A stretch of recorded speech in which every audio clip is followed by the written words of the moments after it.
పెంపుడు జంతువు లేదా పక్షిని ఎలా కొనుగోలు చేయాలి? పూర్తి వివరాలకు చదవండి రేపటి సాక్షి దినపత్రిక. ముందుగా తిరుపతిరావు గారు చెప్పండి, ఏమిటి మీరు ఉత్తరాంధ్రకు సంబంధించిన వారు, ఈ పరిణామాలు ఇవన్నీ ఆందోళన కలిగించట్లేదా? మీరంతా కూడా హోప్ఫుల్గా ఉన్నారు, ఏదో ఇది బాగుపడద్దేమో అని. ఇప్పుడు మీరు చూశారు ఆ రోజుల్లో పవన్ కళ్యాణ్ చంద్రబాబులు ఏ రకంగా మాట్లాడింది. ఇప్పుడు కార్మికులు పడుతున్న బాధల మీద, వాళ్ళు చేస్తున్న ధర్నాల మీద మీ స్పందన ఏమిటి? అందరికీ నమస్కారం కొమరేడ్ గారు. నమస్కారం. ఖచ్చితంగా స్టీల్ ప్లాంట్ కి సంబంధించి ఉత్తరాంధ్ర వాసిగా ఉత్తరాంధ్ర వాళ్ళందరికీ కూడా అదొక సెంటిమెంట్ ఇష్యూ, మేమేమీ కాదనట్లేదు. అదే నేపథ్యంలో స్టీల్ ప్లాంట్ ప్రైవేటీకరణకు సంబంధించి గత 4 సంవత్సరాల కిందట దాదాపు కేంద్ర ప్రభుత్వం నిర్ణయం తీసుకుందో, ఆ నిర్ణయం కూడా కేవలం స్టీల్ ప్లాంట్ ప్రైవేటీకరణ అంశంతోనే ప్రారంభం అవ్వలేదు. దశాబ్దాల తరబడి దేశంలో ఉన్నటువంటి పలు పబ్లిక్ రంగ సంస్థల ప్రైవేటీకరణ నేపథ్యము, పునర్వ్యవస్థీకరణ నేపథ్యము, ఈ నేపథ్యంలో తీసుకున్నటువంటి ఒక నిర్ణయం అయినప్పటికీ కూడా అప్పటి నుండి కూడా భారతీయ జనతా పార్టీ ఖచ్చితంగా ఇది ప్రైవేటీకరణ జరగకూడదని చెప్పేసి మాట్లాడుతూ వచ్చింది. సరే, విషయం వేరు. ఇప్పుడు స్టీల్ ప్లాంట్ కార్మికులు ఇవాళ నిరసన తెలియజేస్తున్నారు, లేదా అవాళ నుండి ప్రారంభం అయ్యాయి అనేసి అంటే సహజంగా వాళ్ళు అందులో పనిచేసే కార్మికులు కాబట్టి వాళ్ళ ఆలోచన దాన్ని విరమించుకునే వరకు వారు కొనసాగుతారు, అది వేరే విషయం. అదే సందర్భంలో ఆ రోజు మాకు మిత్రపక్షంగా ఉన్నటువంటి పవన్ కళ్యాణ్ గారు మాట్లాడింది అయినా, లేకపోతే చంద్రబాబు నాయుడు గారు మాట్లాడింది అయినా సరే, ప్రైవేటీకరణ జరగదు అని చెప్పేసి వారు మాట్లాడారు. మేము అదే మాట్లాడాం. ఆ రోజు కూడా ప్రైవేటీకరణకు మద్దతుగా భారతీయ జనతా పార్టీ రాష్ట్ర శాఖ ఏమీ సపోర్ట్ చేయాలి. అదే సందర్భంలో అయితే తిరుపతిరావు గారు నిజాయితీగా మేము సపోర్ట్ చేయలేదు ప్రైవేటీకరణ కానీ మీరు నిజాయితీగా చెప్పినందుకు మిమ్మల్ని అభినందించాలి. Okay, continue.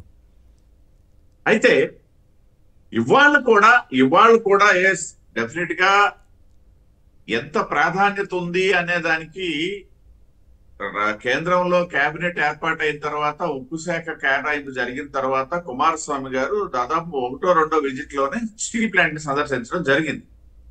ఇంకొక విషయం ఏంటంటే మన రాష్ట్రం నుండి ఏదైతే ప్రాతినిధ్యం వహిస్తున్నటువంటి వర్మ గారు కూడా, మా సహచర వర్మ గారు కూడా ఉక్కు శాఖ సహాయ మంత్రిగా ఉన్నటువంటి ఒక సందర్భం కూడా ఇక్కడ కలిసి వచ్చినటువంటి అంశంగానే భావిస్తున్నాం. రావడం జరిగింది. నేను ఎప్పుడూ చెప్తా, ఇళ్ళగానే పండగ అయిపోవాలనేసి అంటే అయిపోదు. దాదాపు 4 సంవత్సరాలుగా నలుగుతున్నటువంటి విషయం. సరే, ఆ రోజు జగన్మోహన్ రెడ్డి గారు సపోర్ట్ చేశారా చేయలేదా ఇవన్నీ మళ్ళీ ఇప్పుడు చర్చడం అవసరం. ఇవాళ వచ్చి 3 నెలలు అయింది. 3 నెలల్లో దానికి సంబంధించినటువంటి విధి విధానాలు తీసుకోవడం జరిగింది. ఇంకోటి ఏంటంటే నేను ఎప్పుడూ చెప్తాను, ఇవాళ కాదు, గతంలో ప్రభుత్వ మార్పిడి జరిగినప్పుడు కూడా మొదటి 100-150 రోజులు అనేసి అంటే కీలకమైనటువంటి సమయం. ఆ సమయంలో ఖచ్చితంగా గత విధానాలు ఏంటి, అందులో లోటుపాట్లు ఏంటి, వాటిని ఏ విధంగా సరిదిద్దాలి అన్నటువంటి ఒక ప్లానింగ్ తయారీకి సమయం సరిపోతుంది. సరే, ఇవన్నీ ఒక ప్రభుత్వం మారేటప్పుడు గత ప్రభుత్వం అన్ని కొనసాగించాలన్నటువంటి ఆలోచన ఎవరు చేయరు. అందులో ఉన్నటువంటి ఎందుకంటే ప్రజలు ఎందుకు మార్చారు? వాళ్ళ వైకాపా 151 సీట్లతో ఉన్నటువంటి వైకాపాని వాళ్ళ 11 సీట్లకి ఎందుకు పరిమితం చేశారు? ప్రజలు మార్చారు కదా. అది భారతీయ జనతా పార్టీ మార్చలేదు, జనసేన మార్చలేదు. ఏమో ఇక్కడ మాత్రం ఈ పాయింట్ వచ్చినప్పుడల్లా నేను ఒక విషయం చెబుతున్నాను. నేను గతంలో ఈ ప్రజలు మార్చినట్లుగా నాకైతే అనిపించట్లేదు. మొదట్లో నేను కూడా ఈవీఎంలతో మోసం జరగదని నేను నమ్మేవాడిని. కానీ ఎప్పుడైతే ఒంగోలులో వీవీప్యాట్ స్లిప్పులు అలాగే ఈవీఎంని పోల్చి చూడమన్నప్పుడు ఎలక్షన్ కమిషన్ వాళ్ళు దాన్ని తప్పించుకునే ధోరణిలో వ్యవహరించడం కానీ, అవి చేయకపోవడం కానీ, అట్లాగే విజయనగరం మీ జిల్లాలో, మీ పక్క జిల్లాలోనే విజయనగరంలో అదే తరహాలో చేయకపోవడం కానీ, బ్యాటరీ ఛార్జింగ్ మీద పరిశీలన చేయకపోవడం కానీ, సరే దురదృష్టవశాత్తు ఇంకా తీర్పు రాలేదు, అది ఏమవుతుందో చూద్దాం. బట్ ఇవి చూసిన తర్వాత ఖచ్చితంగా ఈవీఎంల మోసం జరిగింది అనేటువంటి అభిప్రాయం మాబోటి వాళ్ళకి ఏర్పడింది. మీరు అందుకని నేను ప్రతిరోజు ఈ పాయింట్ రేజ్ చేసినప్పుడల్లా ఇది చెప్తున్నాను. ఇది కరెక్టా కాదా అన్నది, కరెక్ట్ అయితే ఈవీఎంలు అవి కలిసి చూపించండి, వీపీప్యాట్ స్లిప్లు చూసి కరెక్ట్గా ఉన్నాయని చెప్పేసేస్తే అయిపోద్ది. దానికి చేయకుండా ఎందుకు డ్రామా ఆడారన్న దానికి వివరణ దొరకట్లేదు. బట్ అది మీరు ఇప్పుడు దాని మీద నేను మాట్లాడక్కర్లేదు.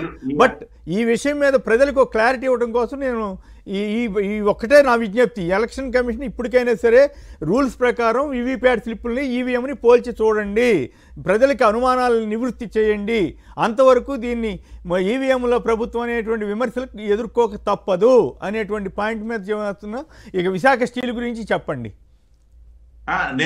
నేనేమంటానంటే దానికి సంబంధించి బహుశా గత ప్రభుత్వంలో కీలకమైనటువంటి బాలినేని గారే నేను కొన్ని వ్యాఖ్యలు చేశారు, దాన్ని కూడా మీరు కొనసాగించండి, దాన్ని కూడా కోట్ చేయండి. అది నేను ఏమన్నారు, నా దృష్టి రాలేదు, ఏమన్నారు మరి? వారు ఏం మాట్లాడారు అనేది వారు క్లియర్ గా చెప్పారు. ఆ రోజు నాకు పార్టీ మాట్లాడమంది కాబట్టి నేను మాట్లాడాను అన్నటువంటి వ్యాఖ్యలు వచ్చాయి. ఇప్పుడు కాదు పార్టీ మాట్లాడమందా లేదా అన్నది కాదు, ఇది అఫీషియల్ గా ఉంది. వాళ్ళు 5.5 లక్షలు ఖర్చు పెట్టి అంటే మాక్ పోలింగ్ చేస్తామని చెప్పి తప్పించుకునే ప్రయత్నం చేశారా లేదా? నేనేమి బేసింగ్ గా కల్పిత గాథలో లేకపోతే ఊహాజనిత విషయాల మీద నేను మాట్లాడట్లేదు. అది చేసినప్పుడు మాక్ పోలింగ్ ఎందుకు చేశారు? ఆ 2 రోజులు 4 అని చెప్పడానికి ఈ ప్రపంచ ఆర్థిక మేధావులను నిపుణులు గణాంక మేధావులు కావాలా? ఆ ఈవీఎం ఓపెన్ చేయటం, ఇటుపక్క వీవీప్యాట్ స్లిప్పులు లెక్కేయటం, 1000 ఓట్లు లెక్కేయడానికి ఎన్ని రోజులు పడుతుంది? ఎంత ఘోరంగా! అది ఖచ్చితంగా అనుమానాస్పదం, అది వేరే విషయం. దాని మీదకి వెళ్తే మళ్ళీ అది పెద్ద చర్చ అవుద్ది. కాబట్టి తిరుపతిరావు మీరే మాట్లాడుతున్నారు కాబట్టి నేను కూడా దానికి ముగింపిస్తాను, నేను కూడా దానికి ముగింపు చెప్పాలా? మీరు వద్దని మీరు కూడా మళ్ళీ రెండోసారి ప్రస్తావించారు, మీకు టైం వేస్ట్ అవుతాను అంతే. రైట్, దర్యాప్తులో ఉంది, అది దర్యాప్తులో ఉంది, అది తేలిన తర్వాత దాని గురించి మాట్లాడడం మీరే చెప్పారు, ప్రస్తావించారు. కాబట్టి నేనేమంటానంటే ఆ రోజు ఆరోపణలు ప్రధానంగా మీరు చెప్పినటువంటి ప్రాంతం నుండి చేసినటువంటి వ్యక్తి మళ్ళీ నిన్న మాట్లాడింది కూడా ఇక్కడ నేను కోట్ చేయడం జరిగింది. అది నా తాలూకు, నా పార్టీలోకి రాలేదు, ఆయన మా కూటమిలో లేదు. ఆయన చేయొద్దని చెప్పట్లేదు కదా, ఆయన వీవీప్యాట్ స్లిప్పులు ఈవీఎం పోల్చి చూడొద్దని చెప్పాడు ఎక్కడన్నా? మాట్లాడాలని చెప్పిన తర్వాత అది వేరు, అది వాళ్ళు ఏం మాట్లాడుకున్నారో నాకు అనవసరం. ఆయన వద్దు అని ఎలక్షన్ ఆఫీసర్లు ఎలక్షన్ ఆఫీసర్లు ఒత్తిడి చేస్తేనే నేను విత్డ్రా చేసుకోలేదు అన్నాడు కదా. సమయంలో ఎలక్షన్ కమిషన్ దాని స్వచ్ఛత నిరూపించుకోవడానికి ప్రయత్నం జరుగుతుంది, అది వేరే అంశం. జరిగితే సంతోషం. ఒకప్పుడు నేను రైట్ ఓకే కానీ ఆయన ఏం చెప్పాడు అది వేరే విషయం. కానీ కానీ మళ్ళీ సబ్జెక్ట్ డివేట్ అవుద్ది, కానీ ప్రజలకి ఓకే వచ్చేసరికి ఇవాళ కూడా ఎక్కడ కేంద్ర ప్రభుత్వం ఖచ్చితంగా చెప్తుంది ఇప్పటికి కూడా అది ప్రైవేటీకరణ కాదు. ఇప్పుడు ఏదైనా మనం మాట్లాడుకున్నటువంటి సమస్యలు అనేవి ఇవాళ వచ్చినవి కాదు, గత కొంతకాలంగా స్టీల్ ప్లాంట్ ఇంకా చెప్పాలంటే పెట్టినట్టు మేము మాట్లాడుతున్నాం. కొత్త గనులు లేవు, భారతీయ జనతా పార్టీ కారణం కాదు కదా. మేము ఇవాళ మాట్లాడింది కదా, వాజ్పేయి గారి ప్రభుత్వం సమయంలో 1000 కోట్ల రూపాయలు ఆ రోజు ఇచ్చి బెయిలౌట్ ప్రకటించినటువంటి భారతీయ జనతా పార్టీ ప్రభుత్వం అంటే ఫైనల్ గా ఒక మాట చెప్పండి, మళ్ళీ మిగతా ఇద్దరు మాట్లాడిన తర్వాత మళ్ళీ మాట్లాడదు. ఫైనల్ గా ఒక మాట, మీరు ప్రైవేటీకరణ వ్యతిరేకిస్తున్నారా? మరి అలాగైతే ఎందుకు బ్లాస్ట్ ఫర్నేసులు మూసివేశారు? ఎందుకు జీతాలు సరిగా ఇవ్వటం లేదు? ఇందాక ఒక మహిళ వాపోయిందంత విన్నారు కదా, మీరు దాన్ని సమర్థిస్తారా? ఆ పాయింట్లన్నింటినీ వ్యతిరేకిస్తారా? యమునేని గారు, మహిళ వాపోయింది అది నేనేదో మ్యానిపులేటెడ్ వీడియో అని చెప్పను, లేకపోయినట్టయితే వేరే ఎవరు నేను చెప్పేది ఏంటంటే ఈ స్టీల్ ప్లాంట్ కి వాళ్ళ ఈ 3 నెలల్లోనే ఇవన్నీ వచ్చేలేదు, ఎవరో సృష్టించేలే.